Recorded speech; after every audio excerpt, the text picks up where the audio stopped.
बलूचिस्तान की निगरान काबीना पर मुशावरत में तेजी आ गई है। निगरान काबीना में एक खातून समेत 10 से 12 अरकान को शामिल किए जाने का इम्कान है। निगरान काबीना की हल्फ बर्दारी आज मुतवक्के है। निगरान काबीना में जमीयत उलमा इस्लाम और बाप पार्टी के रहनुमाओं को तरजीह दी जा रही है। निगरान काबीना के लिए प्रिंस अहमद अली, मीर रामिन, मोहम्मद हसनी, साजिद दश्ती, शहरियार दुरानी, सानिया खान और अमजद रशीद का नाम ज़ेर गौर है।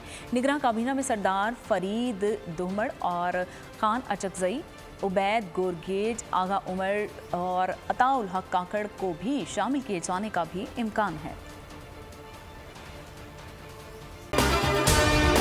अगर आपको ये वीडियो पसंद आई है तो हमारे चैनल को सब्सक्राइब कीजिए और बेल आइकन को प्रेस कीजिए। आप लोग इस मुल्क पाकिस्तान में आजाद हैं। सहाफती उसूलों पर कारबंद बोल न्यूज ने रखी रिवायत बरकरार। बोल न्यूज की जानिब से देखने वालों को यौम आजादी की बेहद मुबारकबाद। मुल्क भर से जश्न आजादी की तकरीबात बोल ने दिखाई अपनी स्क्रीन पर।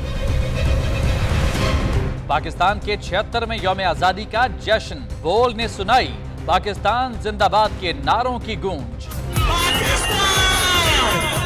बोल की सबसे बड़ी ट्रांसमिशन में पाकिस्तान का नाम रोशन करने वालों ने दिए कौम को पैगामात। बेपनाह मुश्किलात का सामना करके इस मुल्क को हासिल किया। आज़ाद कौमों को बहुत सी कुर्बानियाँ देनी पड़ती हैं। 76 वारियों में आज़ादी का दिन जोश खरोश के साथ मनाया, क्योंकि जिंदाबाद पाकिस्तान ये है बोल की पहचान। सब्सक्राइब करें और बेल दबाएं ताकि कोई खबर रह न जाए।